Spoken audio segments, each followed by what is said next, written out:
Bismillahirrahmanirrahim. Assalamualaikum warahmatullahi wabarakatuh. Kami dari kelompok 9 atas nama Cindy Yulia, Muhammad Noval Mutakin, dan Ambiati Faizah akan mempresentasikan tentang konsepsi manusia dalam cinta kasih, penderitaan, dan keadilan dengan dosen pengampu mata kuliah Bapak Muhammad Nasah Agus Saputra, SHI MHI. Yang pertama adalah cinta kasih. Cinta adalah sebuah ungkapan rasa sayang dan simpati kita kepada seseorang. Kata cinta juga diberikan dari kita kepada Sang Pencipta sebagai tanda kalau kita amat membutuhkan dan menyanjungnya. Maka dapat disimpulkan bahwa cinta kasih merupakan ungkapan perasaan yang didorong oleh suatu kehendak dan diwujudkan dalam bentuk tingkah laku disertai rasa tanggung jawab dan pertimbangan akal pikiran atau rasional. Macam-macam cinta kasih. Yang pertama, cinta kasih sesama manusia. Cinta kepada sesama adalah perasaan simpati yang melibatkan emosi yang mendalam. Menurut Erich Fromm, ada 4 syarat untuk mewujudkan cinta kasih, yaitu knowledge, responsibility, care, and respect. Cinta berada di semua kebudayaan manusia. Oleh karena perbedaan kebudayaan ini, maka pendefinisian dari cinta pun sulit ditetapkan. Para pakar telah mendefinisikan dan memilah-milah istilah ini yang pengertiannya sangat rumit. Pembagian cinta kasih sesama manusia. Yang pertama, cinta manusia yang terkait. A. Cinta terhadap keluarga. B. Cinta terhadap teman-teman. C. Cinta yang romantis atau juga disebut asmara. D. Cinta yang hanya merupakan hawa nafsu atau cinta eros. E. Cinta sesama atau juga disebut kasih sayang atau agape. F. Cinta dirinya sendiri yang disebut narsisme. G. Cinta akan sebuah konsep tertentu. H. Cinta akan negaranya atau patriotisme. Dan terakhir, cinta akan bangsa atau nasionalisme. Selanjutnya, unsur dalam cinta pribadi manusia.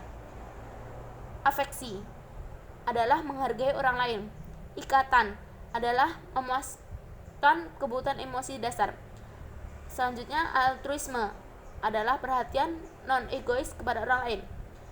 Kemudian, reciprocation yaitu cinta yang saling menguntungkan.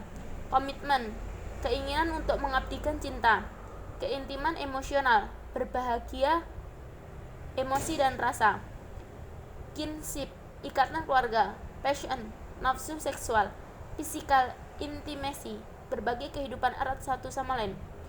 Selanjutnya, self-interest, cinta yang mengharapkan imbalan pribadi.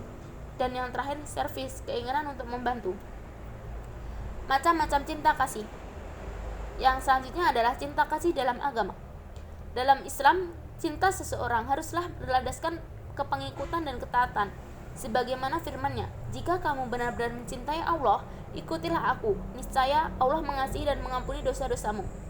Salah satu cinta yang diajarkan Rasulullah SAW di antaranya adalah mencintai dan mengasihi sesama.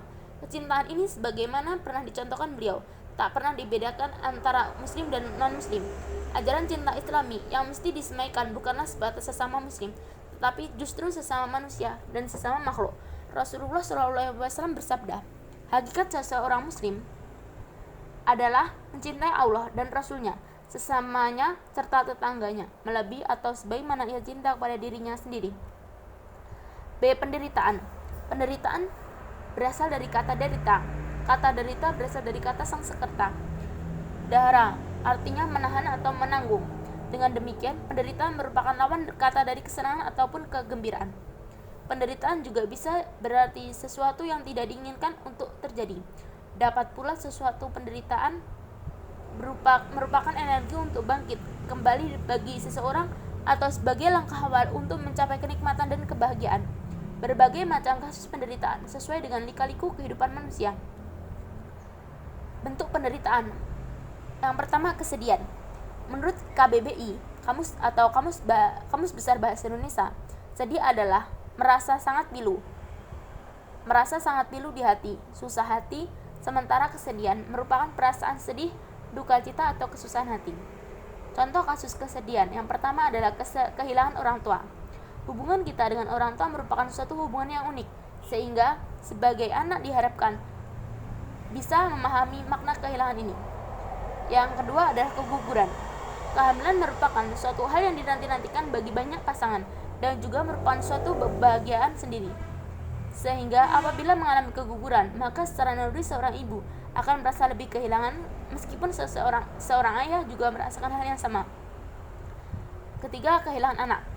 Jika bayi sudah lahir dan kemudian dalam beberapa bulan kemudian dipanggil Yang Maha Kuasa, ibu umumnya akan memiliki perasaan seolah-olah menyalahkan dirinya dan terus bertanya-tanya apa kesalahan yang telah diperbuatnya, sehingga buah hatinya meninggalkannya untuk selamanya. Itulah reaksi yang tampak ketika seorang ibu kehilangan anaknya. Bentuk penderitaan yang kedua adalah siksaan. Al-Quran banyak sekali dalam ayat-ayatnya mengungkapkan tentang neraka dan dosa, reward dan punishment yang akan diterima oleh hambanya baik di dunia maupun di akhirat. Penderitaan biasanya disebabkan oleh siksaan biasa dirasakan pada badan atau jasmani, dan juga dapat berupa siksaan jiwa atau rohani. Baiklah, selanjutnya akan diteruskan oleh saudara Muhammad Novel Mutakin. Kepadanya disilahkan. Baiklah, kali ini saya ingin melanjutkan presentasi dari kelompok kami.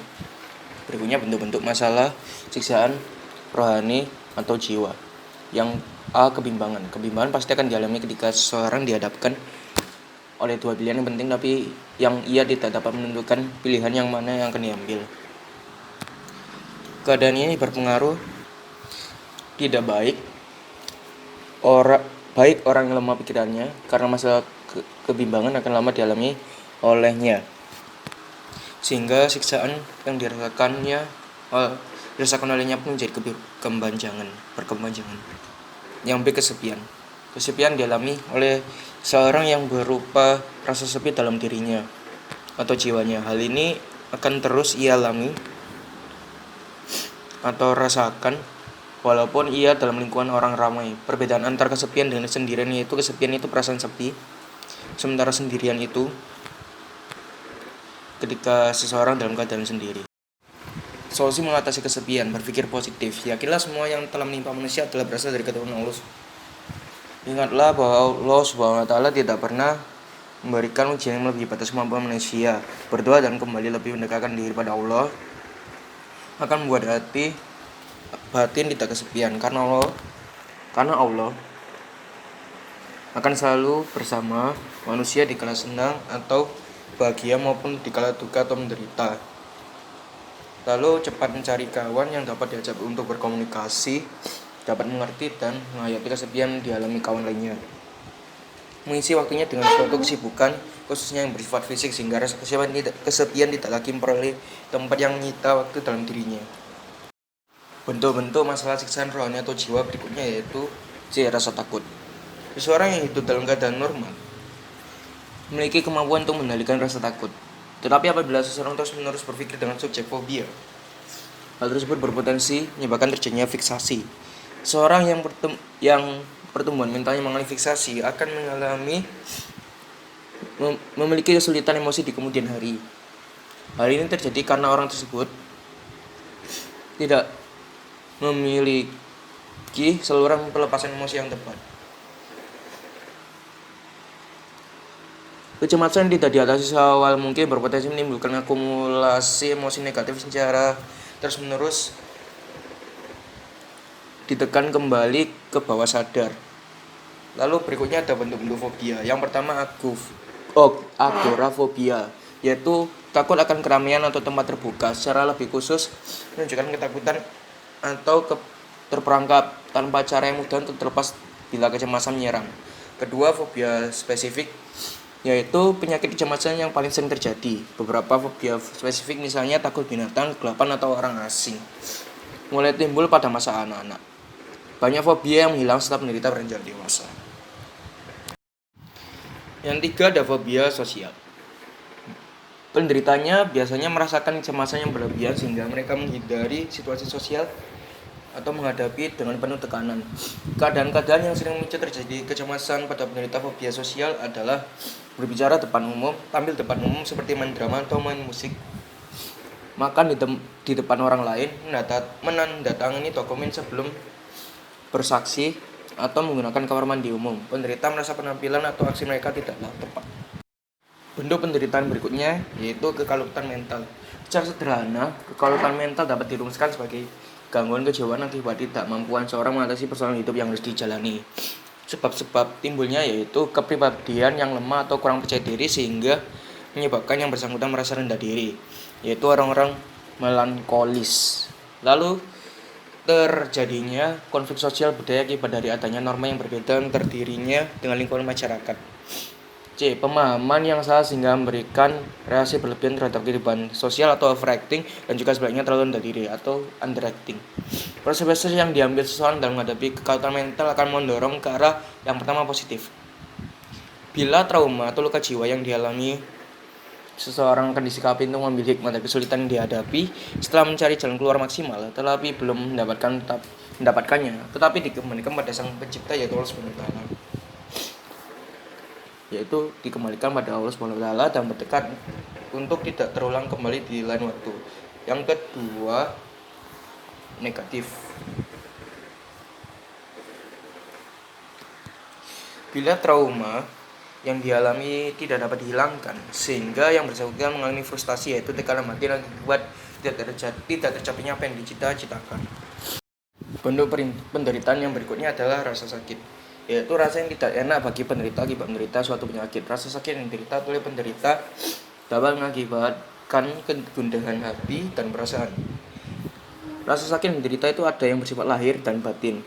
Rasa sakit yang bersifat lahiriah itu seperti sakit mata, sakit perut, sakit gigi, dan lain sebagainya. Sementara sakit yang bersifat batiniah yaitu penyakit yang ada dalam hati manusia seperti iri, dengki, hasut, takabur, ria, dan lain sebagainya. C. Keadilan. Menurut Kamus Besar Bahasa Indonesia, kata keadilan berarti tidak berat sebelah atau tidak memihak atau sewenang-wenang, sehingga keadilan mengandung pengertian sebagai suatu hal yang tidak berat sebelah atau tidak memihak atau sewenang-wenang. Keadilan adalah pengakuan dan perlakuan yang seimbang antara hak dan kewajiban. Menurut Aristoteles, 1. Keadilan kumulatif adalah perlakuan terhadap seseorang yang tidak melihat jasa yang dilakukannya, yakni setiap orang mendapat haknya. 2. Keadilan distributif adalah perlakuan terhadap seseorang sesuai dengan jasanya yang telah dibuat, yakni setiap orang mendapat kapasitas dengan potensi masing-masing. 3. Keadilan vindikatif adalah perlakuan terhadap seseorang sesuai kelakuannya, yakni sebagai balasan kejahatan yang dilakukan.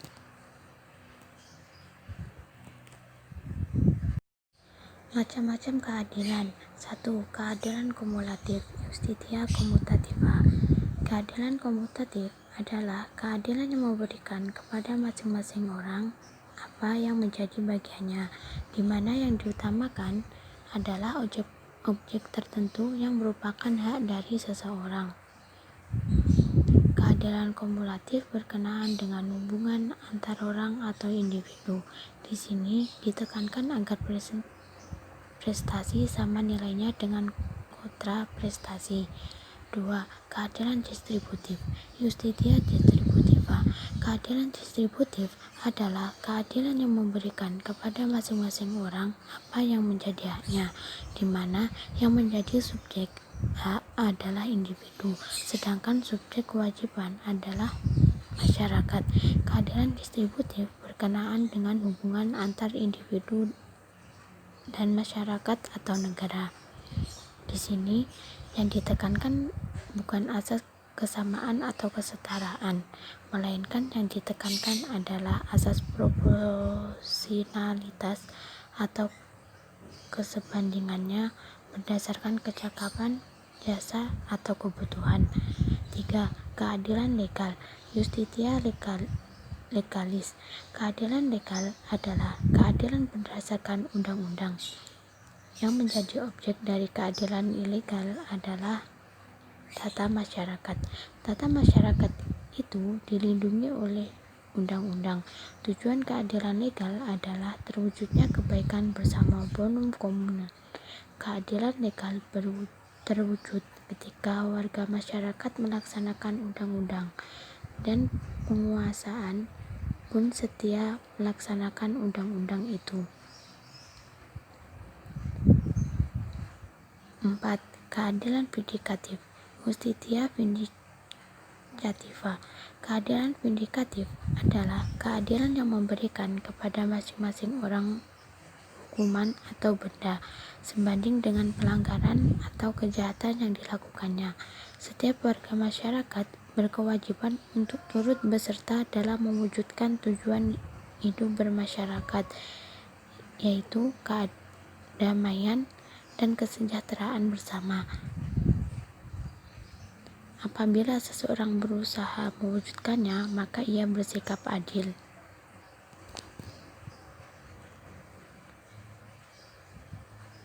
Tetapi sebaliknya, bila seseorang justru mempersulit atau menghalangi terwujudnya tujuan bersama tersebut, maka ia patut menerima sanksi sebanding dengan pelanggaran atau kejahatan yang dilakukannya.